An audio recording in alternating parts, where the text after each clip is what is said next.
Bismillahirrahmanirrahim. Assalamualaikum warahmatullahi wabarakatuh. Alhamdulillahi rabbil alamin. Wassalatu wassalamu ala rasulihil mustafa sallallahu alaihi wasallam wa ala alihi wa ashabihi wa man tabi'ahu bi ihsanin ila yaumiddin. Amma ba'd. Jamaah salat subuh yang semoga senantiasa dirahmati oleh Allah Subhanahu wa taala. Tidak henti-hentinya kita memuji dan bersyukur kepada Allah Tabaraka wa taala atas segala limpahan rahmatnya kepada kita semua. Terutama di subuh hari ini, di subuh yang ke-26 dari bulan suci Ramadan, kembali kita bisa hadir untuk melaksanakan salat subuh secara berjamaah. Mudah-mudahan Allah Tabaraka wa taala mencurahkan keberkahan pada kita semua di awal pagi hari ini. Amin ya rabbal alamin. Yang kedua, jamaah yang berbahagia, tentu kita selalu mengirimkan salam selawat pada Nabi kita Muhammad sallallahu alaihi wasallam. Lewat perjuangan dan kerja keras beliau, kita dapat merasakan al-Islam. Kita berbahagia bahkan berbangga dengan Islam yang telah dibawa, diperjuangkan oleh Rasulullah Muhammad sallallahu alaihi wasallam. Bapak Ibu yang saya hormati, alhamdulillah hari ini adalah hari yang ke-26 dari bulan suci Ramadan. Tidak terasa perjalanan waktu ini begitu cepat. Kita masih mengingat di hari Jumat malam, di awal bulan kita menunggu sidang isbat, ya, itu sampai jam 8 lewat Pak, sampai hampir setengah 9 baru ada penentuan 1 Ramadan. Tapi begitu Ramadan masuk, cepat perjalanan, ya, seperti baru pekan kemarin kita memulai bulan suci Ramadan, ternyata hari ini ya, kita sudah berada di akhir-akhir dari bulan suci Ramadan. Mudah-mudahan Allah menguatkan kita semuanya ya, untuk mengisi bulan ini dengan amalia-amalia yang terbaik dari kita semua insyaallah. Dan mudah-mudahan Allah Subhanahu wa taala menjadikan amalia-amalia Ramadan kita sebagai ya, amal saleh yang betul-betul ikhlas karena Allah Subhanahu wa taala. Karena itulah yang menentukan diijabahnya, ya, dijadikannya ibadah kita sebagai amal saleh yang berpahala. Tema yang diamanahkan kepada kami jamaah yang berbahagia adalah ketika ketenaran duniawi menjadi tujuan. Kalau kita baca tema ini, ya, akan muncul pertanyaan kemudian, ya, ketika ketenaran duniawi menjadi tujuan, apa faedahnya? Atau mungkin sebaliknya, apa bahayanya? Ya, kira-kira seperti itu. Ketenaran jamaah berbahagia, kalau kita buka kamus bahasa Indonesia, ya, dari kata tenar. Ya, tenar itu salah satu maknanya adalah masyhur, terkenal. Ya. Jadi ketika dibaca, ketika ketenaran, artinya ketika kemasyhuran, keterkenalan di dunia ini yang sifatnya duniawi menjadi tujuan. Ya. Apakah tujuan hidup di dunia? Ya. Juga bisa ya, beralih kepada tujuan-tujuan ketika orang beribadah kepada Allah Subhanahu wa taala. Maka ini penting untuk kita baca sama-sama, kaji sama-sama. Semoga itu memberikan manfaat pada kita semua. Ya. Ketika ketenaran duniawi menjadi tujuan, ya, ini ada dua jamaah yang berbahagia, ada dua hal yang perlu kita garis bawahi di sini. Ada ketenaran di dunia, ya, yang kita cari adalah kemasyhuran dunia, ya. Ketika melakukan kegiatan-kegiatan duniawi, ingin dikenal, ingin ditahu, ingin dipublikasi, atau ketika melakukan ibadah-ibadah kepada Allah Subhanahu wa taala, ingin tenar, ingin ditahu, ingin dikenal, ingin dipublikasi. Kata para ulama jamaah yang berbahagia, dua hal ini masing-masing memberikan dampak yang negatif pada kehidupan seorang muslim.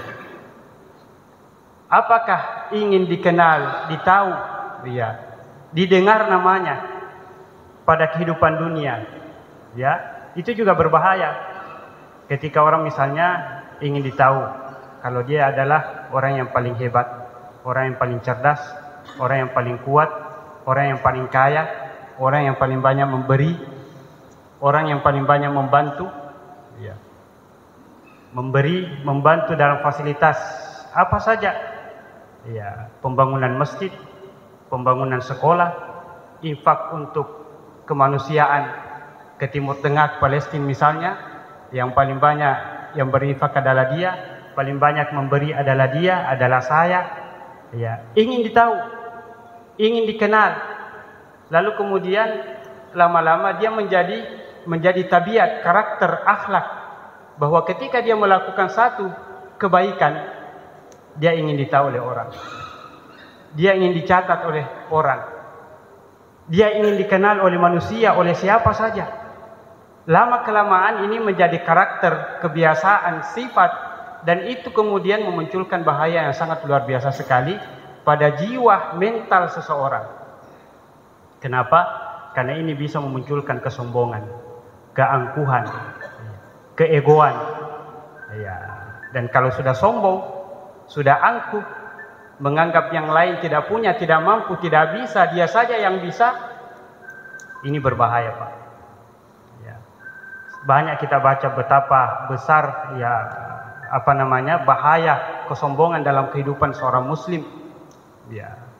Tidak akan masuk surga orang yang di dalam hatinya ada kesombongan walaupun sebesar biji zarrah, sekecil apapun itu.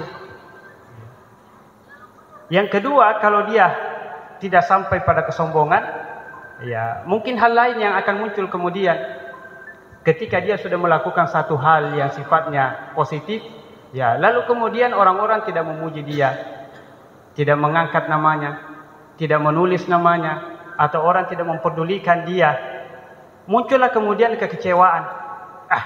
Kenapa saya tadi memberikan begitu banyak? Tidak ada dia yang sebutkan namaku, tidak ada dia yang tulis, tidak ada dia yang catat, tidak ada dia orang mengatakan, weh Pak Haji, kita yang paling banyak, kita yang paling besar. Kecewalah dia, frustasilah dia, dan mungkin menghasilkan penyesalan yang begitu besar. Bisa orang menjadi stres, ya. Bisa orang menjadi sakit, pikirannya tidak sehat, ya. Kecewa dia karena tidak ada yang memuji, tidak ada yang menyebut namanya, tidak ada yang mencatat namanya, ya. Ini bahaya, Bapak Ibu yang saya hormati. Ini masih pada persoalan, ya, kehidupan dunia, ya, sifatnya pekerjaan-pekerjaan yang mungkin orang menganggap bahwa itu membantu, memberi, ya, hubungan interaksi sosial antara satu dengan yang lain, ya, bisa memunculkan kesombongan, bisa memunculkan kekecewaan, ya, dan lain-lain sebagainya. Yang berikutnya bahayanya jamaah yang berbahagia, ya, pada tingkat tertentu orang bisa melakukan hal di luar nalar akal sehat kita. Coba lihat sekarang jamaah berbahagia, konten-konten, baik orang tua, baik ibu-ibu, bapak-bapak, apalagi anak-anak muda sekarang buat konten, ya, karena ingin ditahu, ingin dikenal, kadang di luar batas, ya, akal sehat seorang manusia. Ya, manusia bisa, ya, telanjang bulat, manusia bisa membuka auratnya, manusia bisa melompat dari tempat tinggi tanpa perhitungan, yang penting orang tahu namanya. Dan begitulah memang orang Arab mengatakan khalif tu'raf, kalau mau dikenal berbedalah dengan orang lain, ya. Kalau orang semua bertakwa, salat jamaah semua di Masjid Baruga, Anda kemudian tiba-tiba menjadi pencuri, menjadi perampok, maka Anda akan dikenal, ya. Khalif tu'raf, kalau orang semua di masjid ini pakai baju putih semuanya, hanya satu yang pakai baju merah, maka baju merah ini akan dilihat, disorot, dikenal dia. Atau sebaliknya, orang Arab lagi yang lain mengatakan bul ala zamzam tu'raf, Kalau mau dikenal, kencingilah air Zam-Zam. Terkenal kok itu. Seketika Pak dikenal semua orang. Ya. Atau mungkin naik di atas masjid kita, Masjid Bukit Baruga. Ya, lompat turun buat konten. Terkenal Pak. Seketika ribuan, jutaan penontonnya. Tapi apa itu positif? Ya. Bagaimana ya ketenaran ini, bagaimana ya riya, sum'ah ini bisa menjadikan orang sombong, bisa menjadikan orang kecewa, bisa menjadikan orang gila, ya, berperilaku di luar batas akal sehat manusia. Ya.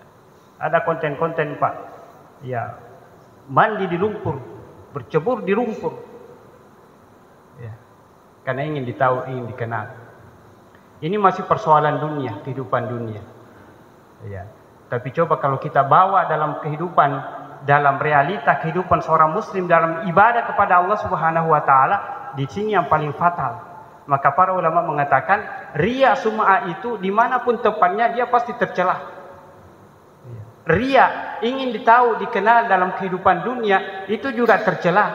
Apatah lagi kalau ingin ditahu, ingin dilihat, ingin dengar dalam masalah-masalah ibadah, lebih tercela lagi. Karena ini bisa merusak ibadah kita. Ya, maka dikenallah istilah riya dan sum'ah dalam hal ibadah. Jadi kalau masih orang ingin ditahu, ingin dikenal, ingin dipuji dalam kehidupan dunia, ya ini masih standar ya, negatifnya tidak terlalu berdampak. Paling tadi gambarannya seperti tadi. Tapi kalau dalam ibadah orang sudah mau riya, orang sudah mau didengar, dibaca namanya, maka inilah bahaya yang paling besar dalam kehidupan seorang muslim. Karena ada istilah riya. Riya itu dari kata ra'a, melihat. Riya ingin dilihat. Riya ini ingin dilihat atau dia memperlihatkan apa yang dia lakukan. Dia salat karena ingin dilihat orang. Atau dia memperindah salatnya supaya orang lain melihat dia.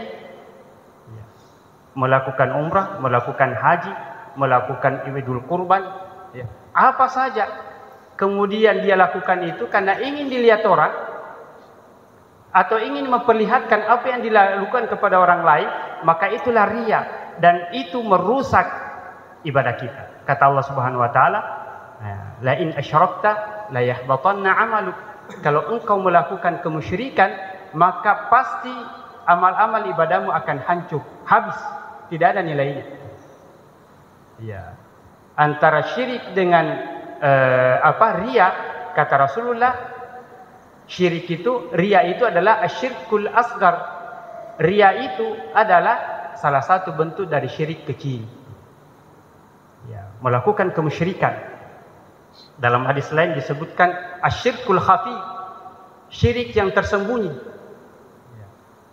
Ada hadis Rasulullah sallallahu alaihi wasallam mengatakan, ya, apakah kalian mau saya tunjukkan kepada kalian sesuatu yang saya lebih takuti daripada fitnah Masihid Dajjal? Kata Rasulullah, wahai sahabatku, apa kalian saya mau tunjukkan sesuatu yang saya lebih takuti daripada fitnah Dajjal?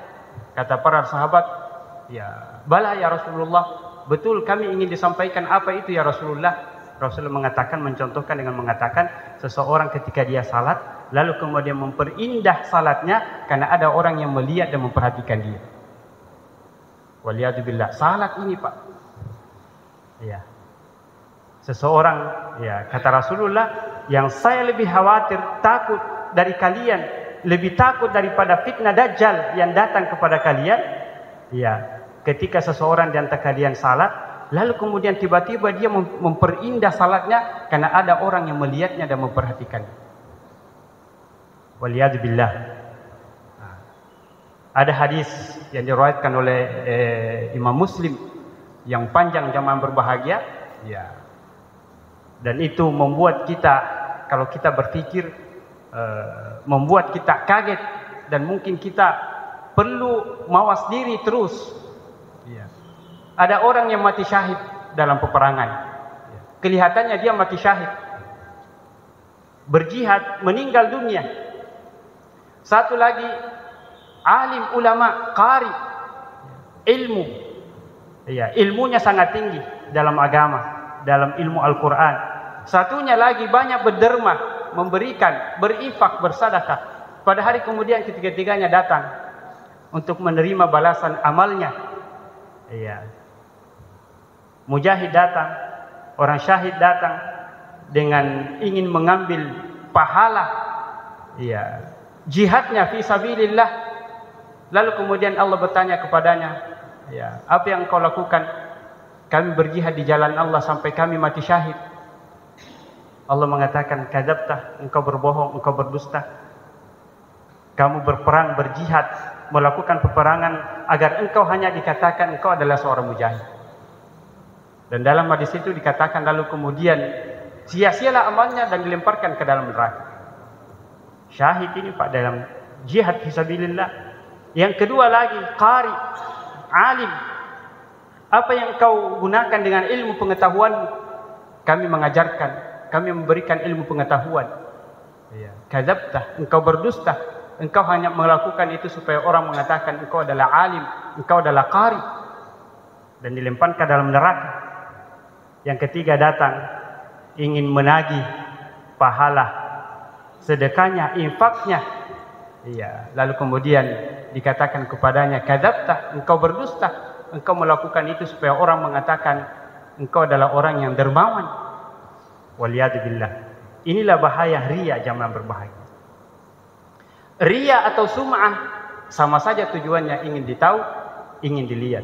Kalau riya ingin dilihat, ingin diperhatikan atau memperlihatkan amalnya supaya orang lain tahu, ya, lalu kemudian orang memujinya dia, ataupun sum'ah. Sum'ah ini ingin didengar. Ya.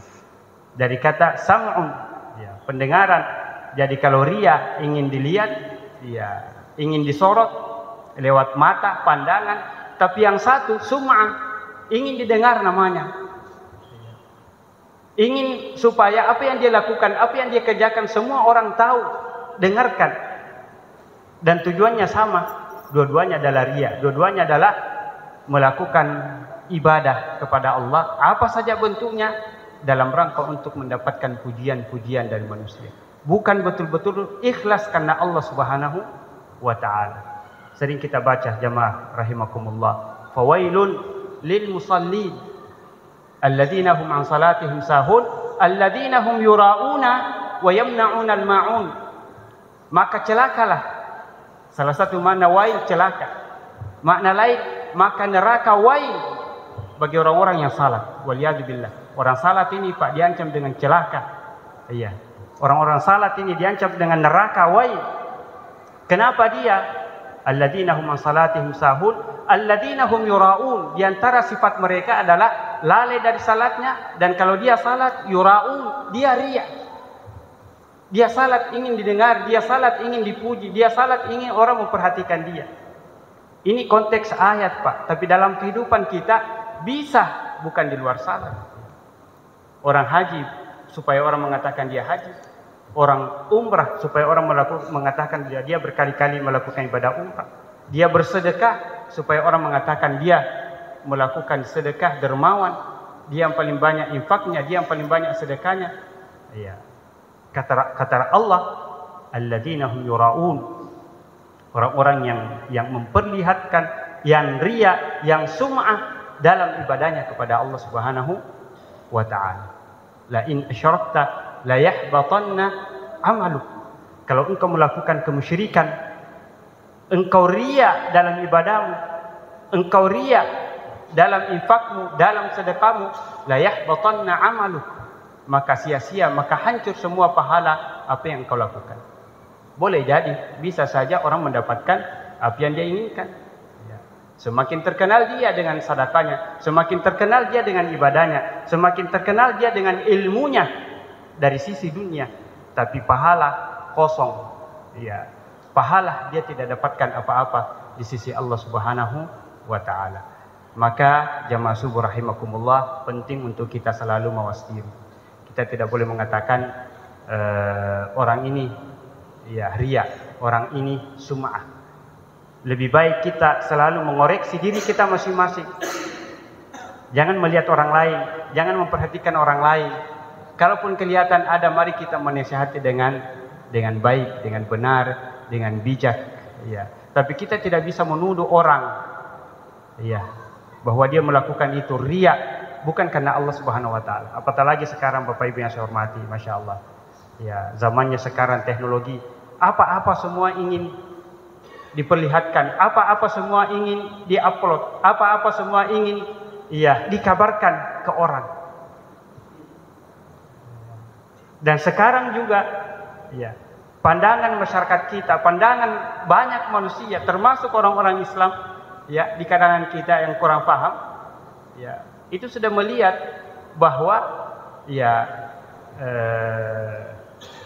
ketenaran hidup di dunia ini, kemuliaan seseorang, derajat seseorang itu diukur dari sejauh mana dia terkenal dalam kehidupan dunia. Semakin terkenal dia karena dia kaya, dianggap semakin tinggi mulia derajatnya. Semakin terkenal dia karena ilmunya, dikatakan semakin tinggi derajatnya. Semakin terkenal dia dengan pangkat dan kedudukannya, maka dianggap itulah yang paling mulia, yang paling tinggi derajatnya. Maka orang kemudian memuji, mengangkat namanya, memuji dia, yang membuat orang itu justru lupa, sombong, angkuh. Padahal sering kita baca firman Allah Subhanahu Wa Taala, Inna akramakum indallahi atqakum. Orang yang paling mulia di antara kalian adalah yang paling bertakwa kepada Allah Subhanahu Wa Taala. Mau kaya dia, mau miskin dia, mau pejabat dia, mau orang biasa dia, itu tidak disifati, tidak dibatasi dengan itu. Siapa saja, apakah dia kaya, apakah dia miskin, apakah dia tokoh, apakah dia orang biasa-biasa saja, kalau dia yang paling bertakwa kepada Allah Subhanahu Wa Taala, maka dialah yang paling mulia di sisi Allah Subhanahu Wa Taala. Dan ayat ini dimulai dengan Allah menyebutkan, Ya ayuhan nas, inna khalaqnakum min dzakari wa untha wa ja'alnakum syu'uban wa qabaila lita'arafu, inna akramakum 'indallahi atqakum. Wahai manusia, kami telah menciptakan kalian bersuku-suku, berbangsa-bangsa, beraneka ragam jenis suku, bangsa, bahasa. Ada orang Arab, ada orang Eropa, ada orang Indonesia, orang Asia, dan semuanya. Tidak ada yang membuat mereka mulia di sisi Allah. Di antara sekian orang juta manusia dengan beraneka ragam suku bangsanya, yang membuat dia mulia di sisi Allah Subhanahu Wa Taala adalah takwanya, keimanannya kepada Allah Subhanahu Wa Taala. Maka Rasulullah mengatakan tidak ada kelebihan orang Arab dibandingkan dengan orang yang bukan Arab, dan sebaliknya tidak ada kelebihan keutamaan orang non Arab dibandingkan dengan orang Arab illa bittaqwa, kecuali takwanya kepada Allah Subhanahu Wa Ta'ala.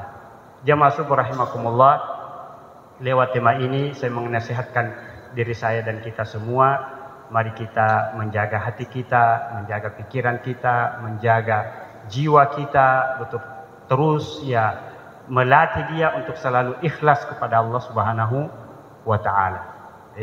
Apatah lagi ibadah puasa yang kita lakukan ini adalah ibadah yang sangat kita harapkan betul-betul melatih kita untuk menjadi orang-orang yang ikhlas. Maka disebutlah puasa itu adalah ibadah khafi. Puasa ibadah khafi, ibadah yang tersembunyi. Karena tidak ada yang tahu kita berpuasa hari ini, Pak, kecuali Allah Subhanahu Wa Ta'ala. Tidak ada yang tahu puasa kita hari ini sampai di sore hari kecuali Allah Subhanahu Wa Ta'ala. Mana ada orang tahu kalau kita berpuasa, kita sendiri di rumah, kita sendiri di kamar, keluar dari Barugah ke tempat lain, kabupaten lain, tidak ada yang bisa tahu kalau kita berpuasa. Bisa saja orang makan, minum, tidak tahu dia berpuasa atau tidak. Tapi kalau salat, semua orang melihat kita. Haji, semua orang memperhatikan kita. Bersedekah, berinfak, semua orang melihat dan memperhatikan kita. Tahu semuanya. Tapi puasa disebutlah dia ibadah khafi, ibadah yang tersembunyi, betul-betul rahasia antara hamba dengan Allah Subhanahu Wa Ta'ala. Maka kalau kita sebenarnya sudah berpuasa dengan ikhlas, dengan benar, dengan betul, maka disinilah dilatih kita untuk ikhlas di semua ibadah yang lain. Di semua ibadah-ibadah yang lain. Semoga kita selalu diberikan kekuatan oleh Allah Subhanahu wa taala untuk selalu ikhlas dalam semua hal, terutama dalam ibadah-ibadah kita kepada Allah Subhanahu wa taala, baik ibadah mahdhah, salat, puasa, haji, zakat, ya, ataupun ibadah-ibadah ammah, ya, bersedekah, berinfak, menolong, membantu, ya, menjalin hubungan sosial dengan yang lain, semuanya kita lakukan betul-betul karena Allah Subhanahu wa taala. Kalaupun kemudian lewat ibadah yang kita lakukan, atau mungkin ya hubungan sosial yang baik yang kita lakukan kepada orang, lalu kemudian ada nama baik yang kita dapat, ada nama orang memberikan pujian, memberikan gelaran, ya, itu terlepas dari ria kita, terlepas dari sum'ah kita, ya, hanya ya hal-hal positif yang kita dapat dari apa yang kita lakukan. Saya kira itu jamaah yang berbahagia apa yang saya sampaikan pada subuh hari ini. Mohon maaf atas segala kekurangan. Mudah-mudahan Allah Subhanahu wa taala memberikan kekuatan, kesehatan kepada kita semua untuk melakukan ibadah-ibadah di terakhir bulan suci Ramadan ini dengan ibadah-ibadah yang terbaik dari kita semua, dan Allah menjadikan ibadah-ibadah kita betul-betul ikhlas karena Allah Subhanahu wa taala, tentu dengan selalu berdoa memohon agar hati kita diberikan kekuatan untuk melakukan segala amal baik dengan betul-betul ikhlas lillahi tabaraka wa ta'ala. Aqulu qouli hadza wa astaghfirullah li wa lakum. Mohon maaf atas segala kekurangan. Usikum wa nafsi bi taqwallah. Assalamualaikum warahmatullahi wabarakatuh.